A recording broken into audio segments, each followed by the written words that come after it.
कि last episode में हमने देखा था कि चांगशिन और शुआन पर अटैक करने के लिए ह्यूमन वर्ल्ड में एक बहुत ही खतरनाक स्नेक मॉन्स्टर आ चुका है, जिसका शुआन ने डटकर मुकाबला किया, मगर वो मॉन्स्टर काफी ज्यादा पावरफुल था। तो ये दोनों लड़कियां अपनी पावर्स को मर्ज करते हुए उसे सील कर देती है। हालांकि उस मॉन्स्टर ने एक बार फिर से खुद को आजाद कर लिया। तो फाइनली मास्टर एचेन ही उस स्नेक का मुकाबला करने चले गए। उन्हें उस मॉन्स्टर से पता चला कि उसके कोई मास्टर है और वो किसी दूसरी दुनिया से बिलोंग करती थी। अब आगे तो इस एपिसोड की शुरुआत में हम देख पाते हैं कि चांगशिन शुआन को गले लगाकर रोने लगी है। वो शुआन से कह रही थी कि सीनियर सिस्टर, मैं जानती हूँ कि वो स्नेक मुझे ही खत्म करने आया था और मुझे बचाने के चक्कर में आप बुरी तरह से घायल हो गई। मुझे अब काफी ज्यादा बुरा लग रहा है कि मैं आपकी कोई मदद नहीं कर पा रही थी। जिस पर शुआन कहती है कि तुम रो मत, मैं तुम्हारी सीनियर सिस्टर हूँ, तो तुम्हें प्रोटेक्ट करना ही मेरा फर्ज था। भला मैं अपनी छोटी सिस्टर को घायल होते हुए कैसे देख सकती हूँ। जो सुनकर चांगशिन को अपने बचपन की बातें याद आने लगती है। दरअसल चांगशिन के फादर हमेशा उसकी माँ को कोसा करते थे कि उसने किस तरह के क्रीचर को पैदा कर दिया। वो कहते कि इसे जल्दी से कैद कर दो, वरना इस लड़की की वजह से हम सबकी जान खतरे में पड़ जाएगी। जिस पर चांगशिन की माँ कहती थी कि ये लड़की मनहूस है, मैंने तो इसे पैदा होते ही खत्म कर देना चाहिए था। इनफैक्ट वो दोनों भी चांगशिन की मौत की दुआ मांगते थे और वहीं पर चांगशिन उनकी बातों से बुरी तरह से हर्ट हो गई। वो अपने पास्ट की ट्रॉमा को याद करके काफी ज्यादा इमोशनल हो गई। तभी शुआन ने उसे आवाज देकर उन यादों से बाहर निकाला। वो चांगशिन से पूछ रही थी कि तुम्हें अचानक से क्या हो गया। तो चांगशिन उसे बताने लगी कि मैं प्योर इन बॉडी के साथ पैदा हुई थी, जिसके चलते मेरे पेरेंट्स ने बचपन से ही मुझसे नफरत की। मुझे कभी उनका प्यार नहीं मिला। जब मैं लगभग 3 साल की थी तब उन्होंने मुझे एक कमरे में बंद कर दिया ताकि मैं वहाँ पर भूखी प्यासी मारी जाऊँ। मगर फिर यूटियान के लोगों ने मेरे पेरेंट्स को खत्म करके मुझे कैद में डाल दिया। एक पल के लिए मुझे लगा था कि मेरे माँ बाप की मौत के बाद शायद मुझे और ज्यादा तकलीफें उठानी नहीं पड़ेगी, लेकिन मुझे उस कैद में भी काफी ज्यादा टॉर्चर किया गया। मुझे लगा कि मैं कभी एक फैमिली का प्यार नहीं पा सकती। ये लोग हमेशा मुझसे नफरत करेंगे, लेकिन आज मुझे मेरी फैमिली मिल गई। अब उसने शुआन को पूरे दिल से उसकी बड़ी बहन मान लिया था। वहीं पर शाओ धीरे से किंग शुआन को बताने लगी कि देखो, मैं जानती हूँ ये थोड़ा सा इमोशनल माहौल है, लेकिन क्या तुम्हें नहीं लगता कि चांगशिन शुआन से बड़ी दिखती है। तो किंग शुआन उसे एक रपटा देते हुए कहने लगी कि तुम्हें तो तमीज सिखाने के लिए चिलियान के पास भेज देना चाहिए। तुम्हें तो कुछ भी समझ नहीं आता कि कब मजाक करना चाहिए और कब खामोश रहना चाहिए। वहीं पर एरियल मास्टर एचेन को बताती है कि मास्टर देखिए, चांगशिन की इनर डीमंस पूरी तरह से खत्म हो गए, यानी कि आपका मिशन अब पूरा हो चुका है। जिसके बाद हमें टाओ टेम्पल का सीन दिखाया गया, जहाँ पर मास्टर एचेन अपने सभी डिसाइपल्स को बता रहे थे कि चांगशिन अब हेवन ह्यूमन रॉयल्म पर पहुंच चुकी है। तो मैं तुम्हारा मास्टर होने के नाते ये चाहता हूँ कि चांगशिन ह्यूमन एम्परर रॉयल्म और टाइलियो रॉयल्म को हमेशा हमेशा के लिए मर्ज कर दे। ये सुनकर तो सभी लोग काफी ज्यादा हैरान हो गए थे। वेल, इन दोनों रॉयल्म्स को मर्ज करने का मतलब था 2 प्लैनेट्स को आपस में जोड़ देना। तभी शुआन कहते कि किन आर्मी ने हमारे रॉयल्म पर अटैक किया था। अगर उस वक्त चांगशिन मेरी मदद करने नहीं आती तो शायद हमारी ह्यूमन रॉयल्म पूरी तरह से डिस्ट्रॉय हो जाती। तो मैं अपनी ह्यूमन रॉयल्म को चांगशिन की टाइलियो रॉयल्म के साथ मिलाने के लिए तैयार हूँ। जो सुनकर चांगशिन भी अपनी टाइलियो रॉयल्म को ह्यूमन रॉयल्म के साथ मिलाने के लिए तैयार हो गई। अगर ये दोनों रॉयल्म एक साथ जुड़ी रहे तो यहाँ पर दुश्मन इतने आसानी से अटैक नहीं कर पाएंगे। तो अब मास्टर एचेन अपनी जगह से उठ गए। वो कहते अब शुआन और चांगशिन तुम दोनों मेरे साथ चलो, तब तक शाओ और किंग शुआन टाओ टेम्पल को प्रोटेक्ट करेगी।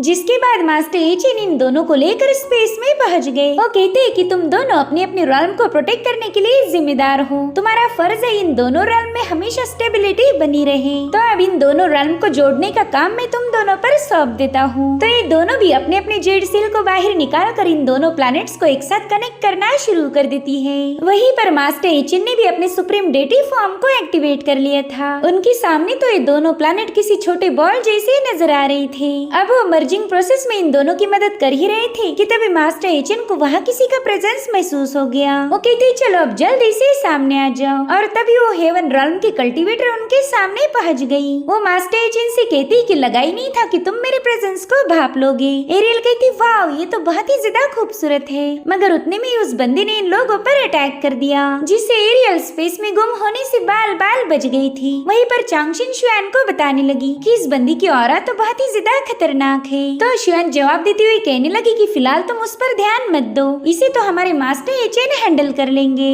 जब तक मास्टर उससे निपटते हैं तब तक हम दोनों ने मिलकर इन दोनों रॉयल्म को स्टेबलाइज करना होगा। तो चांगशिन भी स्टेबलाइजिंग प्रोसेस पर ध्यान देती है। वही वहीं दूसरी तरफ वो मिस्टीरियस बंदी मास्टर एचिन से कहने लगी कि तुम्हारी ये दोनों डिसाइपल तो काफी ज्यादा इम्प्रेसिव है। भले वो कल्टीवेशन में अभी तक इतनी आगे नहीं गई, मगर फिर भी वो अपने टास्क पर फोकस करना अच्छे से जानती है। जिस पर मास्टर एचिन कहते हैं कि इन दोनों के मुकाबले तुम तो काफी ज्यादा बड़ी हो, तुमने तो कल्टीवेशन में इनसे काफी ज्यादा वक्त बिताया होगा, मगर फिर भी तुम्हारे अंदर कोई ऐसी स्पेशल एबिलिटी नहीं जो कि मुझे स्ट्राइकिंग लगे। तुम तो बस एक मामूली सी कल्टीवेटर हो। उनकी बातों से तो बंदी काफी ज्यादा भड़क गई थी। वो कहती तुम्हें पता ही नहीं तुमने किसका अपमान किया है, तो चलो अब इसके बदले मैं तुम्हें मौत की सजा देती हूँ। जिसके बाद वो अपना हाथ रेस करते हुए अपनी करप्ट पावर को रिलीज करने लगी। उसके ऐसा करते ही वहाँ पर कई सारे फॉर्मेशंस ओपन हो गए। साथ ही साथ अब उन फॉर्मेशन से कुछ इवल फॉर्म्स भी बाहर आ गए थे। तो उस बंदे ने तुरंत ही उन्हें हुक्म दिया कि जाओ जाकर जल्दी से इन सबको खत्म कर दो। तो उन फॉर्म्स ने सीधे जाकर मास्टर एचिन को चारों ओर से घेर लिया। अब वो सभी फॉर्म्स नेदरवर्ल्ड बोन शैडो टेक्निक का यूज करते हुए वहाँ पर एक इवल मॉन्स्टर को क्रिएट कर लेते हैं, जो देखकर मास्टर एचिन कहने लगे कि ये मामूली से स्पिरिट्स यहाँ आकर बेवजह मुसीबतें खड़ी कर रहे। साथ ही साथ उन्होंने ब्लेजिंग सन डिवाइन टैलिस्मान का यूज करते उस इवल फॉर्म को एक ही सेकंड में जलाकर राख कर दिया, जिसके चलते थोड़ी देर में वो सारे फॉर्म अपने आप वैनिश हो गए थे। ये देखकर तो वो बंदी काफी ज्यादा भड़क गई। मास्टर एचिन उससे कहते हैं कि तुम मेरा मुकाबला नहीं कर सकती, इसलिए ये बेवजह जिद करना छोड़ दो। जिस पर वो बंदी कहती है कि हजारों सालों पहले मायरिया ड्रॉन की कई सारी दुनियाएं डिस्ट्रॉय हो गई थी। क्या तुम जानते हो कि वो काम किसने किया था? वेल, वो हमारे हेवन रॉन की इच्छा थी। हेवन ने चाहा और वो सारी दुनियाएं डिस्ट्रॉय हो गई। हम ऐसी तबाही ला सकते हैं जिसे तुम चाह कर भी रोक नहीं पाओगे। और फिर उस बंदे ने वहाँ पर कुछ पोर्टल्स ओपन कर दिए। साथ ही साथ वो डिवाइन मैनिफेस्टेशन टेक्निक का यूज करके कुछ वॉरियर्स को भी समन कर लेती है। दरअसल ये लोग हजारों सालों पहले डिस्ट्रॉय हुई दुनिया के जनरल्स थे, मगर इस बंदी ने उनकी सोल को रिफाइन करके अपना गुलाम बना लिया था, जो देखकर मास्टर एचिन उस पर काफी ज्यादा भड़क गए। वो बंदी कहती देखो ये वही लोग हैं जो एक जमाने में तुम्हारी फैमिली, तुम्हारे क्लोज दोस्त हुआ करते थे, लेकिन फिर मायरिया ड्रॉन के डिस्ट्रक्शन में सब के सब मारे गए और बेचारे तुम अकेले ही जिंदा बच गए। तो आज मैं तुम्हें तुम्हारे ही क्लोज फ्रेंड के हाथों से एक हसीन मौत देना चाहती हूँ। इन तीनों फॉर्म्स ने अपने अपने पावर्स को एक्टिवेट कर लिया था और फिर वो मास्टर एचिन पर एक साथ ही अटैक करने कूद गए, लेकिन मास्टर एचिन पर इसका कोई असर नहीं होता। वो कहते कि मैं ही सभी हेवंस का गॉड हूँ, मुझे great Brahma of all heavens के नाम से भी जाना जाता है। मेरे सामने तो तुम बस स्पेस में तैरने वाले एक छोटे से कंकड़ हो। जिसके बाद वो प्यूरिफाइंग लाइट का यूज करते हुए उन लोगों को खत्म कर देते हैं। साथ ही साथ मास्टर एचिन ने उन्हें इवल पावर से रिहा कर दिया था ताकि वो दोबारा से रीइंकारनेट हो पाए। जिसके बाद उस बंदी से कहने लगी कि देखो अब मुझे तुम्हारे साथ फाइट करके खुद को साबित करने की कोई जरूरत नहीं। अगर तुम्हारे पास इससे भी कोई पावरफुल टेक्निक है तो अभी के अभी उसका यूज करो,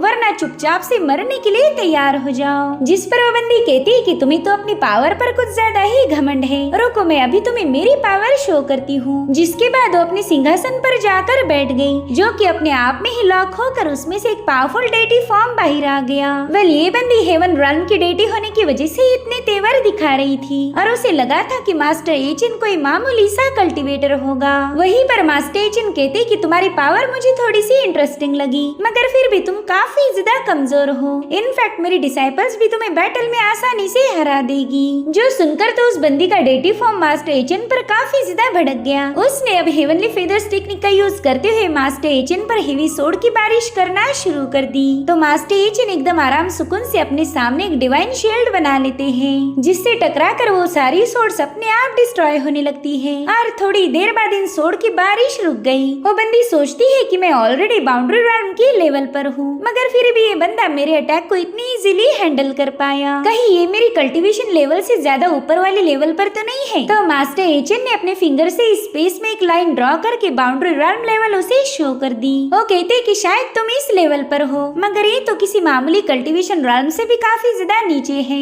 इससे भी ज्यादा पावरफुल कल्टीवेशन लेवल्स इस ब्रह्मांड में एग्जिस्ट करती है, लेकिन मुझे नहीं लगता कि तुमने उनके बारे में कभी सुना भी होगा। हालांकि उस बंदी को मास्टर एचिन की बातों पर बिल्कुल यकीन नहीं हो रहा था। वो कहती कि तुम मेरे कल्टीवेशन को जानबूझकर मामूली बोल रहे हो ताकि मैं गुस्से में आकर कोई बेवकूफी कर दूं। मगर मैं तुम्हें बताना चाहूंगी कि इस ब्रह्मांड में जितने भी हेवंस हैं, मैं उनमें chaos मचाने की ताकत रखती हूँ। और फिर उसने chaotic फिनोमिना को एक्टिवेट कर दिया, जिससे अर्थ एंड हेवंस को तबाह करने के लिए वहाँ पर chaotic स्पेस एनर्जी क्रिएट होने लगती है। ये बंदी तो बस अपनी ताकत का शो ऑफ करने के लिए न जाने कितनी सारी दुनिया उजाड़ने के लिए तैयार तैयार थी। वहीं पर मास्टर एचिन उस क्योटिक स्पेस को देखकर कहने लगे कि शायद हजारों सालों पहले ऐसे ही क्योटिक स्पेस ने माइरियोड रेल्म को डिस्ट्रॉय किया होगा, जिसके बाद उन्होंने एक ही सेकंड में अपनी पावर्स का यूज करते हुए उस क्योटिक स्पेस को भी तबाह कर दिया। जो देखकर वो बंदी फाइनली समझ गई थी कि मास्टर एचिन उसके कंट्रोल में नहीं आने वाला, इसलिए उसने तुरंत ही अपनी जान बचाकर वहाँ से भागना शुरू कर दिया। जो देखकर मास्टर एचिन कहते हैं कि मेरे होते हुए तुम यहाँ से भाग नहीं सकती,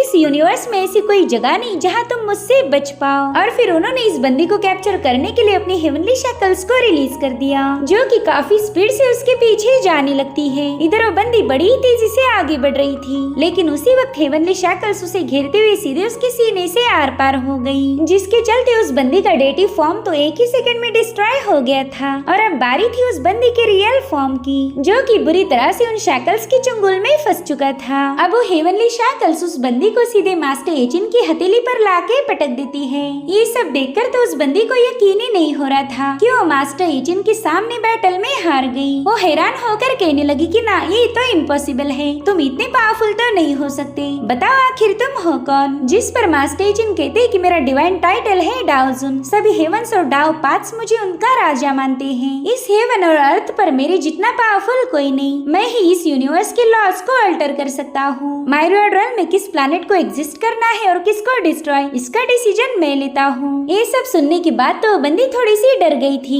वो समझ गई कि मास्टर एचिन उसे खत्म करने में जरा भी वक्त जाया नहीं करेंगे, इसलिए वो मास्टर एचिन को धमकी देना शुरू करती है। वो कह रही थी कि अगर तुमने मुझे मार दिया तो मेरी दुनिया के लोग इसका बदला जरूर लेंगे। तुम्हारे उन सारे प्लैनेट को डिस्ट्रॉय किया जाएगा जहाँ पर तुम्हारे डिसाइपल रहते हैं। वेल, इस बंदी को जरा भी आइडिया नहीं था कि ये किसके सामने अपनी जबान चला रही है। अगर मास्टर एचिन चाहे तो इसके साथ साथ इसके पूरे प्लैनेट को ही निपटा दे। और इसी के साथ ये एपिसोड यहीं पर एंड हो जाता है। Thank you so much for watching. Bye bye, take care.